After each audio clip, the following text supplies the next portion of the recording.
File number 1347. Personal file. Category: Psychiatric observation. Staff comment: this is an unusual case. It is frighteningly plausible. Details below, in her own words. I cannot give my name. Not because I'm afraid, it's just... there's no point anymore. I work in healthcare. I can't say more than that. I will only say that I've seen many strange patients in my time. But one of them continues to haunt me even after my shift ends. She was admitted recently, but rumors about her spread through the ward at an alarming rate. I got tired of listening to the gossip and whispers, so I decided to study her personal file myself. And now I regret it. Below is a transcript of her words, an attempt to explain how it all began. Patient. Everything that happened to me was a mistake. A stupid but terribly painful mistake. I am sane. It is the world around me that has gone mad. I don't belong here. Honestly. Yes, I struggled with my weight. Who doesn't? It all started that night when the girls and I went out to celebrate Becky's promotion. The restaurant.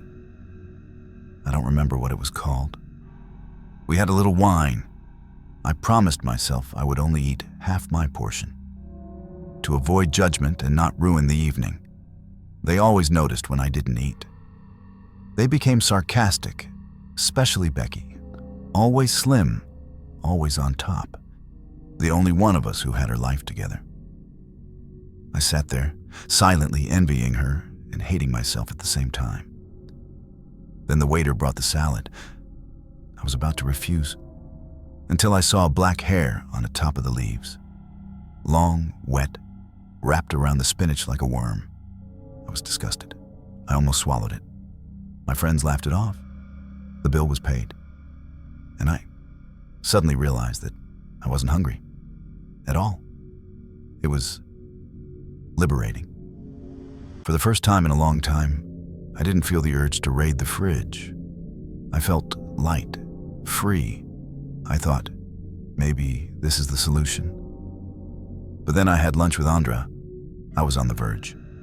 My body was shaking with hunger. I ordered a salad anyway, a large one. Andra smiled strangely, too softly, too understandingly. And then, a fingernail. Red, artificial, with glitter. Stuck between the leaves like an ominous surprise. Again, no food. Again, a free bill. Again, disgust instead of desire. And relief. With each such discovery, I lost weight. Rapidly, scarily. But it couldn't last forever. A few days passed. Lunch with Becky. She chattered about her new job. I listened, nodded, and stared greedily at my plate. Chicken, fresh vegetables. I ate, enjoying every second. Finally, food. And then suddenly, a crunch. Something soft on the outside, but hard on the inside. I spat into my napkin. Becky turned pale before my eyes. "Oh my God," she whispered. Was that a finger? I couldn't take my eyes off what I was holding in the napkin. It was a finger, a toe, crushed, with charred skin and a piece of bone sticking out. There was no mistaking what it was. The cafe where we had lunch was immediately closed. No one understood how a toe ended up in a salad. Of course, none of the chefs or waiters had lost any limbs during the cooking process. But the strangest thing wasn't the toe itself. It was Becky. Somehow, she found herself the center of attention. Reporters interviewed her, and she looked tragically into the camera and said, "This is terrible. It could seriously harm your health. Who knows what else we're eating?" Even though the toe was on my plate, she stole the limelight. And that's when I thought for the first time, did she set this up? The shock ruined my appetite for the rest of the day. But hunger is not a jailer. It just comes back. And it did. I didn't want to go back to eating, especially after that. But I knew that if I didn't eat something, I would pass out. Deciding that I would no longer let Becky control my life, I went to the supermarket vending machines. The chocolate bars beckoned.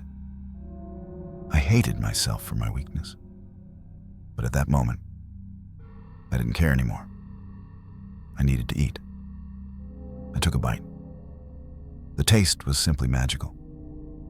But as soon as I unwrapped it a little further, everything inside me turned upside down. Between the foil and the chocolate was a piece of skin, pinkish with hair roots. Sticky, there were traces of blood on it. I didn't make it to the trash can. Everything I had eaten ended up on the floor. Becky? It was her again. But how? How could she know I would buy that particular bar? I was torn between hunger, horror, and anger. My body demanded food, but everything inside me was clenched with disgust.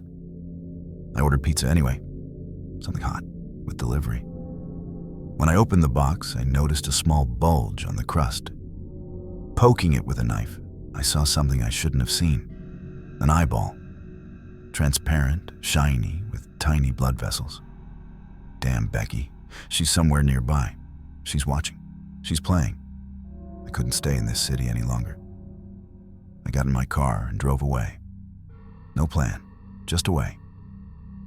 Late at night, I stopped at a roadside diner, a small cafe I'd never heard of before. The old man at the register was polite. Maybe he was the owner. Becky wouldn't find me here. I ordered a hamburger. It looked normal, warm, with a sesame seed bun, the most normal thing I'd seen in days. But my hand trembled when I picked up the top bun. I couldn't just take a bite.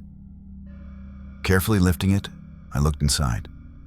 Meat, a lettuce leaf, a tomato.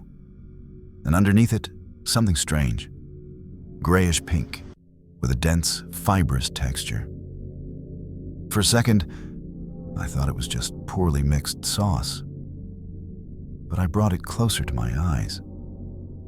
And then I realized. It was brain. A piece of real human brain.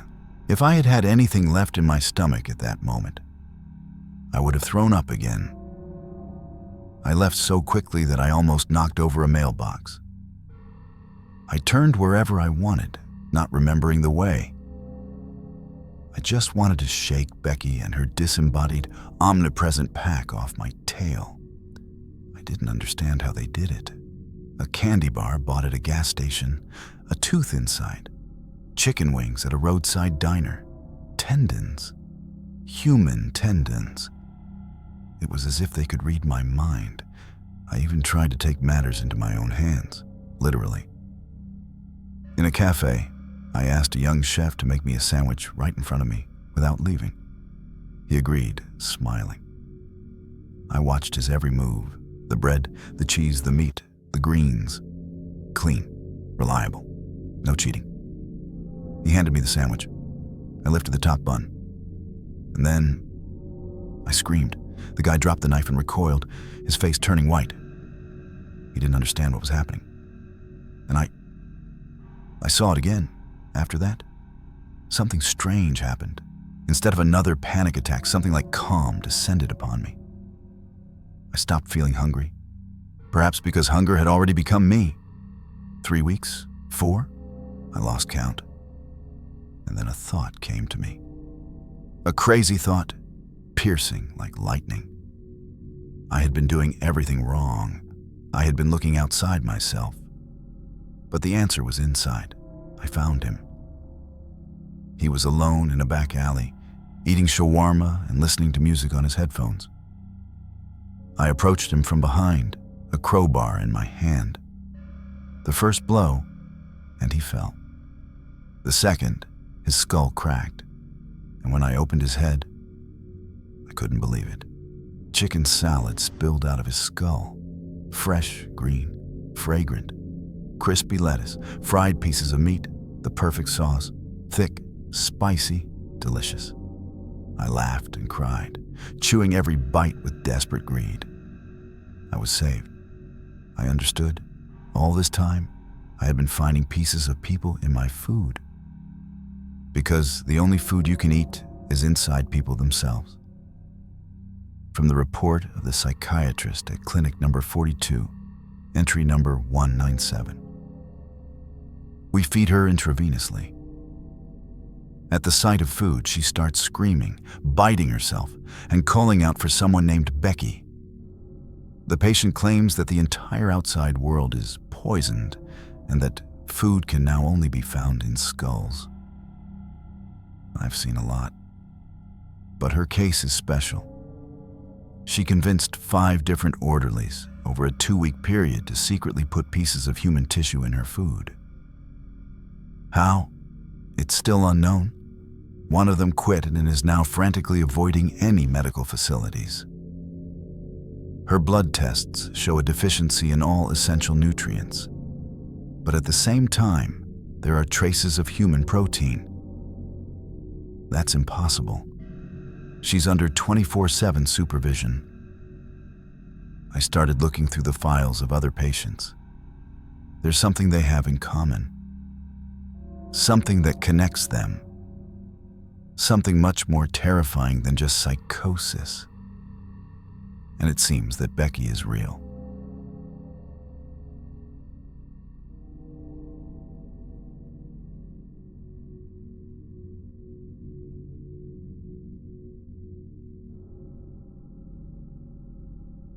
After carefully studying the history of one of my patients, I began to see things differently. To be honest, I never thought of them as people before. The word insanity is a label. It strips a person of everything human: compassion, understanding, respect. What remains is a shell that we observe through glass, making notes in a file and not asking unnecessary questions. But take, for example, one woman. She refuses to talk to anyone who won't let her touch their temple. She says she has to check for nerve fibers, whatever that means. Apart from this oddity and a mild form of paranoia, she seems perfectly normal. But before, I would have automatically labeled her as just another crazy person. Now, I can't stop thinking about what exactly she feels with her fingers. Is it really madness, or just something we are incapable of understanding? When I started reading the patient's stories in depth, I realized that they are suffering. And not in an abstract way. They were suffering from pain that was impossible to express in words. From something unnatural. These were no longer just disorders. This was torture, only remotely resembling illness. Last night, during a break, I was rereading old reports and came across one that had previously seemed mundane. It belongs to a quiet patient I see every day. They always sit staring at the floor, never talking to anyone, never arguing. I thought it was humility. But now, I think it's passion, rotting inside, hidden behind a mask of submission. From the patient's testimony. Fine. Okay, I'll tell you everything. Just take this away. Take it away. You promised no shocks. You promised, damn it. Although it doesn't matter anymore. It's too late. Now that I've had time to think, I understand where it all started. We were just walking down the street. Friday night, alcohol, jokes, the usual. And then he appeared. Dirty, smelly, like a man assembled from garbage, with eyes like a beast. He bumped into me, almost knocked me over, and something spilled. I felt it, on my hands, under my fingernails, the smell. Blood. He froze. He muttered, "Sorry," and ran away. And me?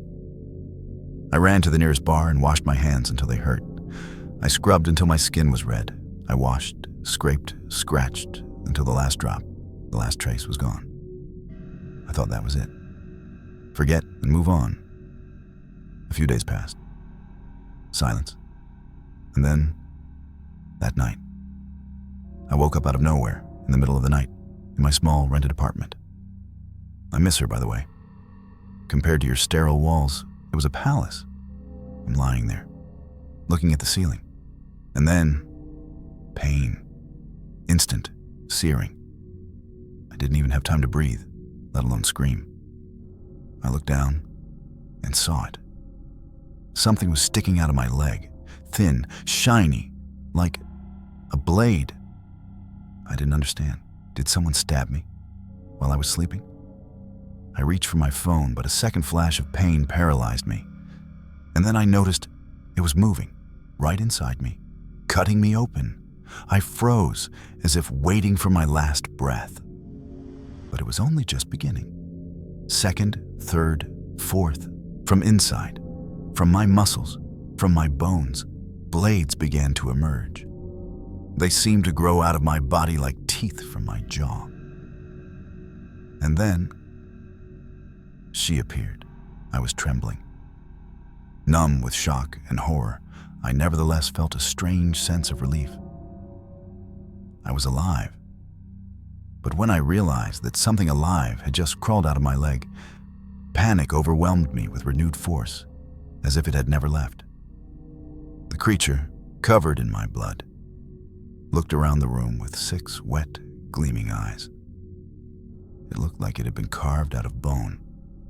6 thin, sharp limbs, like scalpels, with which it had cut its way out, glistened in the dim light. It was no more than half a meter tall and resembled a spider woven from someone else's anatomy. Unexpected, it said. I froze. It had no mouth. How could it speak? Unexpected? I managed to say, unable to look away. Who are you? I was on the verge of tears. I wanted only one thing, for it to disappear. No one. That was the wrong answer. One of its limbs swiftly plunged into the wound on my leg. But it didn't just pierce the flesh. It slid deep among the torn muscles, and something cold and sharp touched my rib. I felt the sharp edge press against my heart from the inside, like the breath of death. Please stop, I whispered, covered in sweat. I'll do anything you say. Anything, just don't kill me. Acceptable, the creature replied. Its limbs slipped out of my leg, and the pain left as quickly as it had come. You will obey my every command, or you will die a painful death. Yes, of course, I gasped. It dove back into the wound and disappeared, leaving no trace, no instructions. I went to the hospital, lied about an accident, and got stitches. For a while, I tried to return to normal life, but it didn't last long. A few days later, she emerged from my leg again, tearing through the fresh stitches like paper. I didn't scream this time. I just froze, allowing myself to examine her. Despite her deadly anatomy, there was something exquisite about her. She resembled a small sculpture carved from ivory. Someone in the world had to know what this creature was. This time she came with orders. At first, they were small tasks, thefts, visits to strange, sinister places. Everything had to be done with precision, with fake evidence and carefully staged details. Then she told me to carry the bone with me. A long bone, carved as if taken from an animal, soaked in the very blood that started my nightmare. She would climb out of it to communicate with someone. I never saw that someone. I spent many sleepless nights trying to find someone who could help, to no avail. I beat up strangers, tortured people, robbed stores. She made me do it, for some purpose known only to her. Once, I still try not to remember, she ordered me to infect a random guy with her cursed blood. I witnessed his agonizing death. His limbs, like blades, tore out from inside, dismembering him piece by piece. He screamed, begged. She enjoyed it. Then she ordered me to gather his remains and dispose of them. I became an empty shell. The only way to numb the pain was drugs. A few months later, my brother found me. I remember that conversation in detail. "You have to come home," he insisted. "We'll work everything out. Dad will find you a job. You'll be fine." I couldn't hold back. "It's not the drugs," I shouted. "They're the only thing keeping me sane. It's all because of her, that bone-thin creature." Immediately, I felt a sharp burning sensation under my left shoulder blade, and a touch, thin, cold, against my lung. She was listening. If I had said one word too many, I would have been dead. "Go away," I shouted at my brother, realizing that I had become just like that dirty homeless man who had once stained me with blood. "You can't help me. Go away before it's too late." From that moment on, drugs became my only salvation. The old me no longer existed. She made me buy a rifle and learn how to use it to kill some important target. But I decided I wouldn't obey her orders. Let her kill me. Sometimes I wondered how she would do it. Quickly, piercing my skull from the inside, or slowly, like she did to that guy, cutting every bone. I looked at the rifle and thought about my family. If I refused, she might kill my brother, my parents. I had to make sure they didn't get hurt. I anonymously reported her to the police. When they surrounded me, I felt relieved. I hoped she would just kill me and it would all be over. But she didn't come. Now I know why. But I'm broken. I can't get out of here. I can't think about anything except one thing. What if she's not alone? What if there are others? What if one day they come for me? Just because I know, without warning, just a sharp pain, and that's it. Interestingly, there's something in common between my case and that of another patient who recently died. That guy was found literally cut up from the inside, his face as if torn apart under the skin. His death made the news. The police accused him of a series of similar murders. The patient was convinced that the man had killed a creature before he died. Maybe my patient read about him and developed a mania. Maybe. But more and more, I think madness is contagious, especially now. And more I wonder, are we treating them? Or just isolating them from the rest of the world? P.S. Now I know for sure, something inexplicable is going on here.